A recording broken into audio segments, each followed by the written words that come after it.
NCP से श्रीमती सुप्रिया सुले जी और शिवसेना से श्री संजय राउत। मैं ज़्यादा समय नहीं वेस्ट करते हुए श्री राहुल गांधी से आग्रह करूंगा कि वो प्रेस वार्ता को शुरू करें।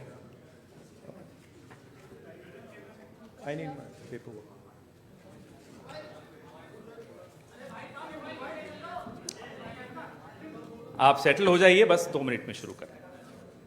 नमस्कार। राउत जी, सुप्रिया जी, आप सबका यहाँ मैं स्वागत करता हूँ। नमस्कार। We represent on this table the entire opposition that fought the last election in Maharashtra. And we want to bring to the notice of the people of India some information that we have found about the Maharashtra election. We've studied in detail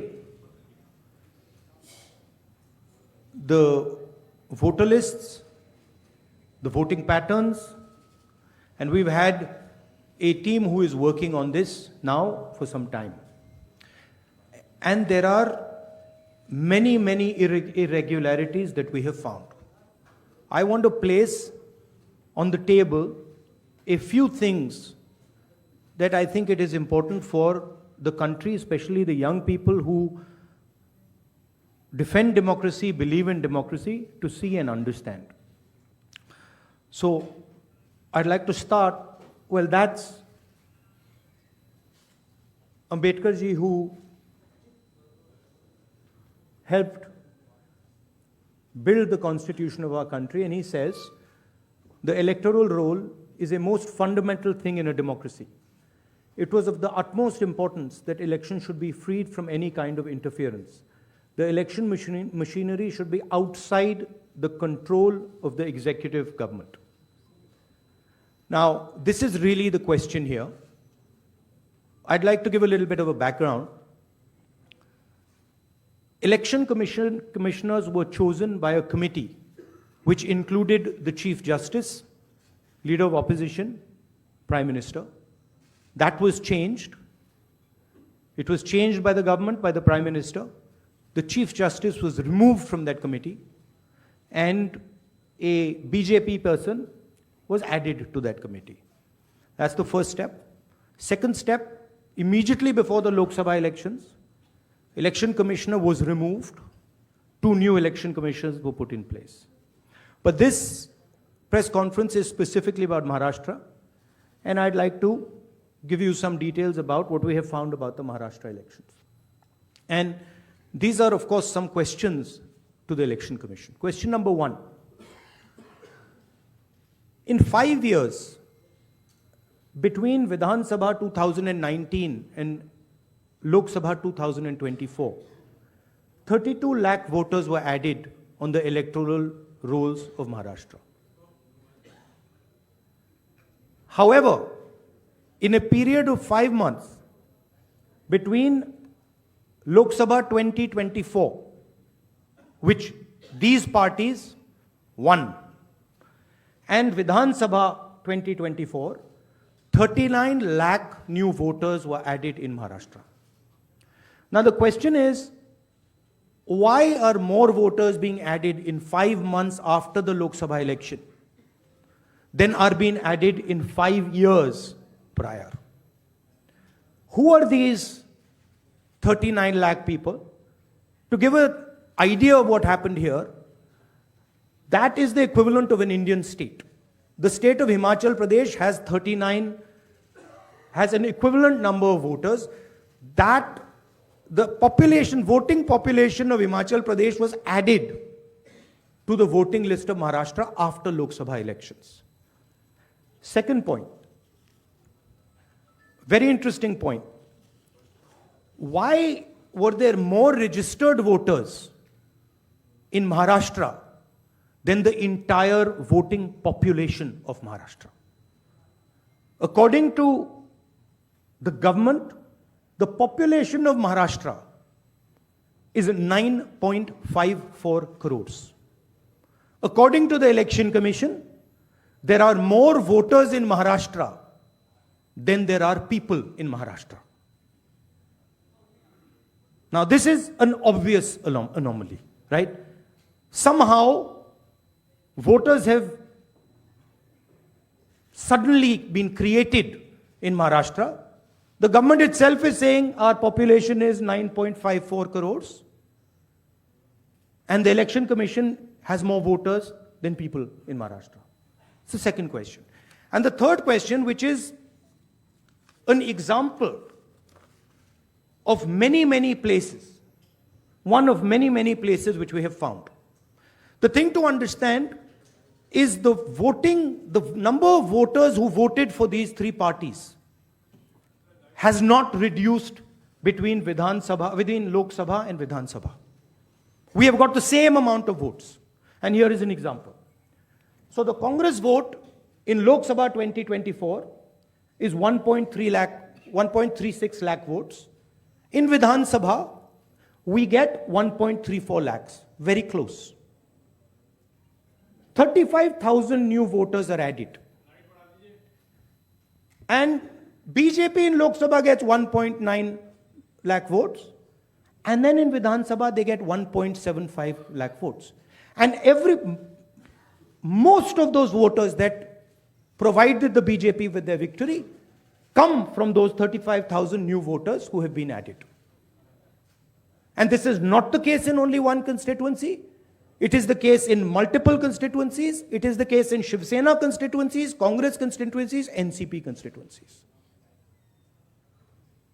Now, these are fundamental questions. And we have been saying to the Election Commission that we are finding anomalies. We need the voter list, names, addresses of the voters of Maharashtra. We need, yes, with photographs. We need the voter list of the Lok Sabha election. We need the voter list of the Vidhan Sabha election. Because we want to understand exactly who these new additional voters are. There is another factor in this, which we have also found, which we want to understand. There are many, many, many voters that have been deleted. Voters who are in one booth who have been transferred to another booth. Most of these voters come from Dalit communities, tribal communities, minority communities. Right? So we want to understand this. And we have made repeated requests to the Election Commission. They have not answered us. The leader of the opposition has said this in Parliament House. The Election Commission has not responded. Now, the only reason they would not respond is that there is something wrong with what they have done. I am not making any accusations. I am presenting data here clearly. And I'm asking the Election Commission again. The three major opposition parties of Maharashtra are asking you for the voter list of Lok Sabha and the voter list of Vidhan Sabha elections. It is your duty to provide transparency in the election. It is not our responsibility to provide transparency in the election. So it is important that now, after repeated requests from the entire opposition here, that the Election Commission hands over the voter list so we can take our investigation to its logical conclusion. I'd like to just say this in Hindi as well. Sorry. Parliament House में मैंने अपने भाषण में कहा कि महाराष्ट्र के चुनाव में हमारी एनालिसिस के बाद वोटर लिस्ट पे कोई सवाल उठे हैं. मैं आज हिंदुस्तान के युवाओं को यह डेटा दिखाना चाहता हूं. सबसे पहला सवाल, 5 साल में जितने वोटर लिस्ट में ऐड किए गए थे, उससे ज्यादा वोटर महाराष्ट्र में 5 महीनों में ऐड हुए हैं. 32 lakh voters, विधानसभा 2019 एंड 2024 के बीच में 39 लाख वोटर्स, मतलब हिमाचल का जो पॉपुलेशन है वो ऐड कर दिया लोकसभा 2024 एंड विधानसभा 2024 के बीच में। यह पहला सवाल है। ये जो एडिशनल वोटर्स ऐड किए हैं, ये हैं कौन, ये कहां थे और ये कहां से आए, पहला सवाल। दूसरा सवाल, बहुत महत्वपूर्ण सवाल, महाराष्ट्र का पॉपुलेशन सरकार के मुताबिक, महाराष्ट्र का अडल्ट पॉपुलेशन सरकार के मुताबिक 9.54 करोड़। महाराष्ट्र का adult population 9.54 crore. Election commission के मुताबिक महाराष्ट्र में 9.7 वोटर्स, 9.7 करोड़ वोटर्स हैं। इसका मतलब इलेक्शन कमीशन कह रहा है, देश की जनता को कह रहा है, देश के युवाओं को कह रहा है कि महाराष्ट्र में एडल्ट पॉपुलेशन से ज्यादा वोटर्स हैं। यह कैसे हो सकता है? तीसरा सवाल, यह एक उदाहरण है, कामठी विधानसभा। यहां पे कांग्रेस पार्टी को लोकसभा में 1.36 लाख वोट मिला है। विधानसभा में तकरीबन उतना ही वोट हमें मिला, 1.34 लाख। यह चुनाव हम जीते, लोकसभा वाला। लोकसभा के चुनाव में बीजेपी को 1.19 लाख वोट मिलता है। इस कंस्टिट्यूएंसी में 35,000 नए वोटर्स ऐड होते हैं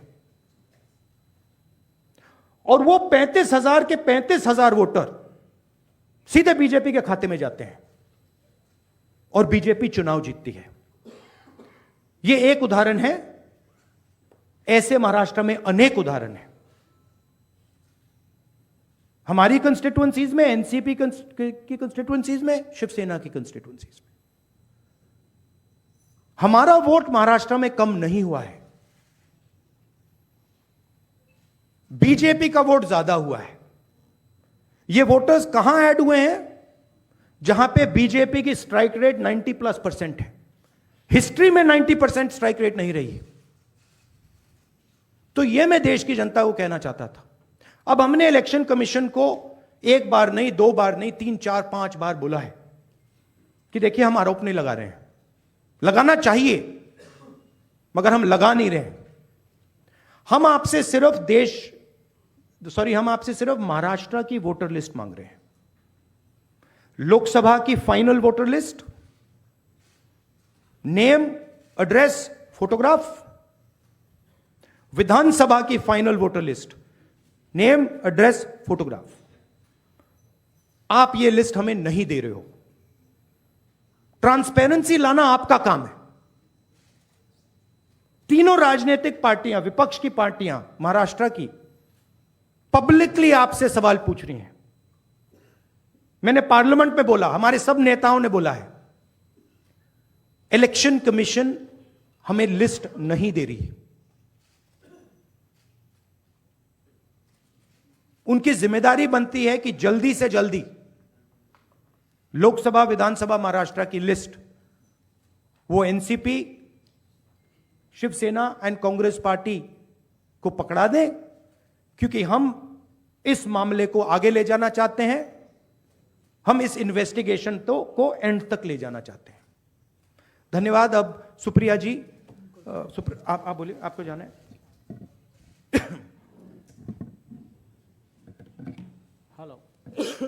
हेलो,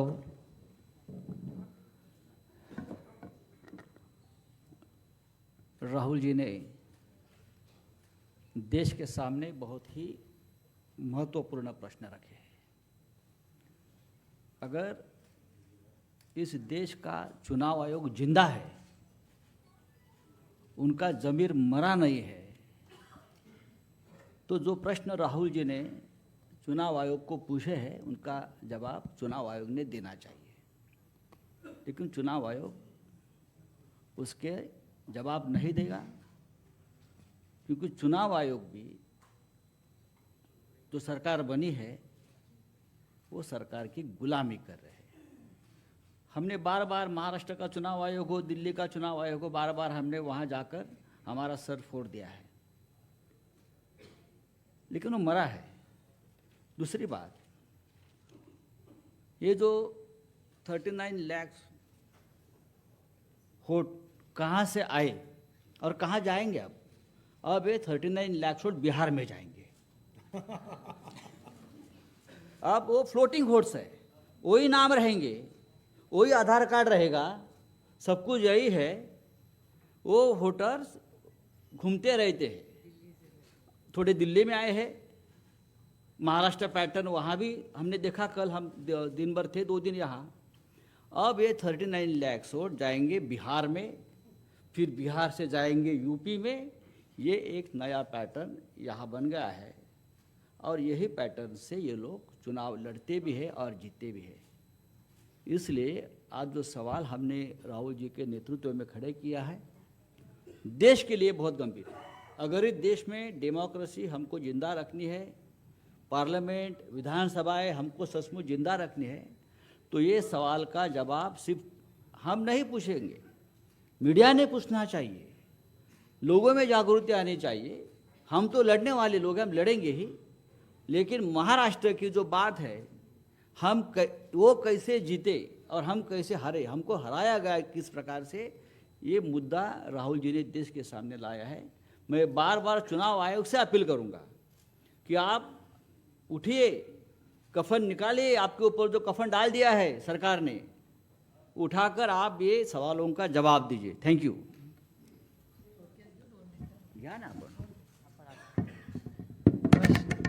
नमस्कार, मैं बड़ी संक्षेप से 2-3 अलग मुद्दे कहना चाहती हूँ। राहुल जी और संजय जी ने कहा, उसके बाद 2 चीज़ें मायने रखती है। एक तो मेरे जो सांसद में धैर्यशील मोहिते जी जो यहाँ आए हुए हैं, वो माड़ा लोकसभा से चुन के आए।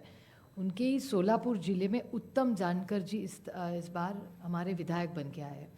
उत्तम जानकर जी सोलापुर डिस्ट्रिक्ट से चुन के आए। उनका कहना है कि उनको वोटिंग जो हुआ है, मरकटवाड़ी, आप सब ने बहुत उस पर टीवी पे भी कवरेज दिया था, उसमें उनका मानना है कि वो चुन के आए हैं, लेकिन उनको जो वोट पड़ने चाहिए वो नहीं मिले हैं, तो वो फिर से जीते हैं, फिर भी री इलेक्शन चाहते हैं और कह रहे हैं कि बैलेट पे लिया जाए। उन्होंने उनके गांव में, उन्हें पूरे निर्वाचन क्षेत्र में सब मान भी गए, लेकिन वहाँ पुलिस भेजी गई और पूरा प्रोसीजर रुकवाया गया। तो वो इतना, हमारी सब मांग है वहाँ की, उत्तम जानकर जी और धैर्यशील मोहिते जी उनके एरिया में, कि बैलेट पे फिर से वोटिंग लाया जाए, मशीनें बंद की जाए। कि बहुत सारी ऐसी चीज़ें हैं, जब राज ठाकरे जी भी बोले हैं कि उनका जो एक कैंडिडेट था उसको खुद का भी वोट नहीं मिला है, ऐसा हो चुका है। ये सब डेटा आपके सबके सामने है। और दूसरी बड़ी बात, मैं इलेक्शन कमीशन वैसे तो बड़ी महत्वपूर्ण जगह है, लेकिन मैं बड़ी विनम्रता से कहना चाहती हूँ, हम और सेना बहुत वहाँ लड़े हैं। जिस तरह से हमारी पार्टी तोड़ी गई, जिस तरह से हमारे विधायक, हमारे एमपी, सांसद तोड़ा गया, पार्टी तोड़ी गई, हमारी लड़ाई आज भी शिवसेना की और एनसीपी की आज भी सुप्रीम कोर्ट में चल रही है।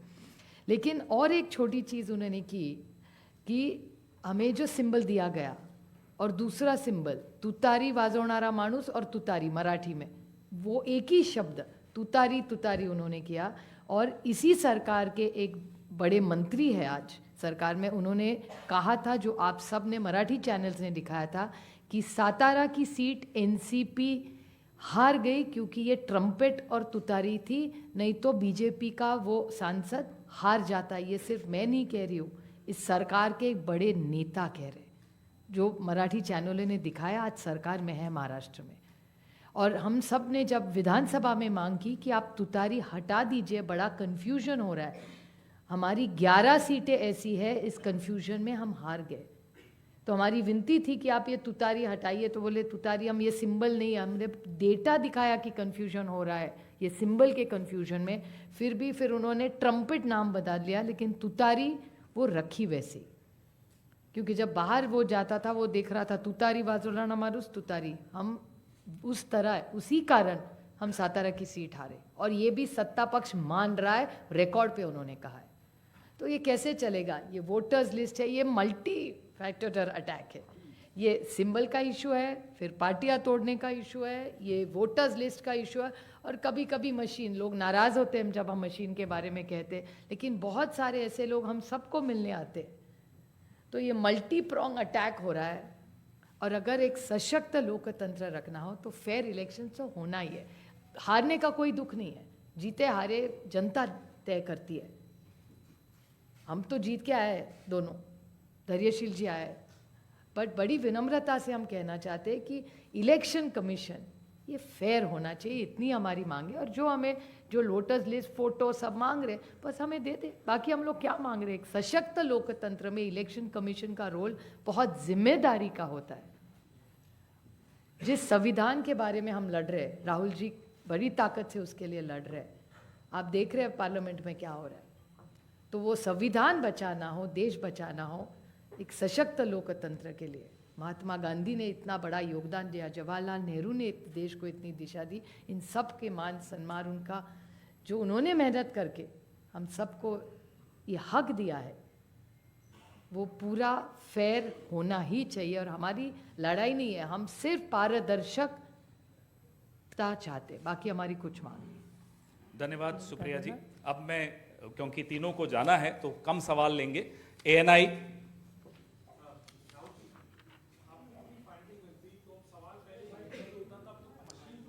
मशीनरी पे हो रहा है, अब तो सवाल पूरी मशीनरी पे हो रहा है, इसको आगे लेके कैसे जाएंगे, क्या रास्ता बचता है आप लोगों के पास?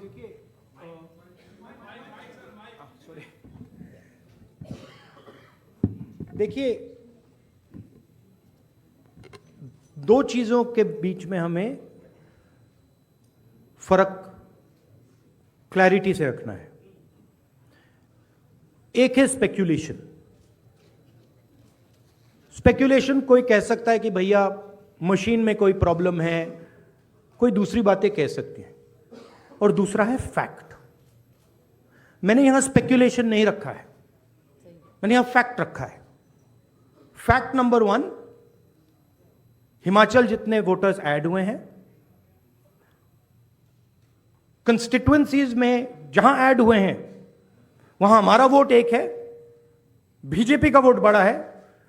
ऐड बीजेपी के कंस्टिट्युएंसीज में बीजेपी को जहां बीजेपी जीती है वहां ऐड हुए हैं। और फाइनल फैक्ट, महाराष्ट्र से पॉपुलेशन से ज्यादा इलेक्शन कमीशन कह रहा है कि वोटर्स है। These are not speculations, these are facts, and this is not our data, this is election commission data, these are election commission numbers. अब हम कह रहे हैं कि अनोमली तो फैक्चुअल अनोमली है, और अगर आप चाहेंगे मैं आपको लिस्ट दे दूंगा और कंस्टिट्युएंसीज जहां ये हो रहा है, जहां क्लियरली वोट ऐड हुए, हमारे अलायंस की वही वोट है, एडिशनल वोट से बीजेपी जीत रही है। 90+% strike rate. What is the exact strike rate? 90% strike rate. Okay? These are facts. Now, Election Commission is the final authority. We are asking them. You are not going to be able to explain to us how there are more voters in Maharashtra than the population of Maharashtra. You cannot explain it. So what you need to do is you need to give us now the voter lists so we can explain it. And I'm sure if they give us the voter list, we will have another press conference here where the answers to these questions will be available to you. And so that is why we are asking the Election Commission again and again. Our party has asked, their party has asked, multiple people have asked. Informally we have asked, formally we have asked. Every time the Election Commission says to us, nothing happens. And my concern is the strategy is to delay and destroy. Right? So the answer is Election Commission needs to give us this data. We are the opposition. And they need to give us this data as soon as possible. Next step, frankly, what can it be? The next step is we go to the judicial system. Right? Also, we don't actually understand the main issue here. This is actually a small piece of the puzzle. The big piece of the puzzle is voter deletion. We don't know how many voters have been deleted where. We know how many have been added, but we don't know how many have been deleted. We suspect the number of deleted voters is bigger than the number of added voters. We suspect. So, sir PTI, mike दीजिए. अरे give the mic. So you are saying that despite raising this with the EC time and again, they are not responding. So do you think that also another way would be to go to the people and start a people's movement, or also could you approach the president about this? I mean, I just mentioned, I think the next step of this is going to be go to the judiciary. But look, it's surprising to me that the Election Commission is not ready to give us the voter list. It should be surprising to you, right? There should be no reason for them not to give us the voter list. To me, the only reason possible for them not immediately giving us the voter lists of both these elections is that there's something wrong, and they know it, right? Sanjay Mishra ji. Rahul ji, आपने और संजय जी ने कहा कि voter list election commission दे नहीं रहा है, और जिस तरह का उनका रवैया है शायद आपको मिले भी नहीं. क्या आप लोगों के पास जो लोकसभा चुनाव के दौरान वोटर लिस्ट मिली थी पार्टियों को, और विधानसभा चुनाव के दौरान जो पार्टियों को लिस्ट मिली थी, उस लिस्ट के आधार पर कहीं कोई कंक्लूजन पर आप पहुंच सकते हैं? हमें सेंट्रलाइज्ड लिस्ट नहीं मिलती है, हमें बिल्कुल डिसेंट्रलाइज्ड लिस्ट मिलती है. तो हमें सेंट्रलाइज्ड एक लिस्ट चाहिए और हमें फाइनल लिस्ट चाहिए जिस लिस्ट पे वोटिंग हुई है लोकसभा और विधानसभा की. बड़ा सिंपल सा है, 15 सेकंड में भी ये इलेक्शन कमीशन हमें ये दे सकती है, बट नहीं दे रही है. मौसमी.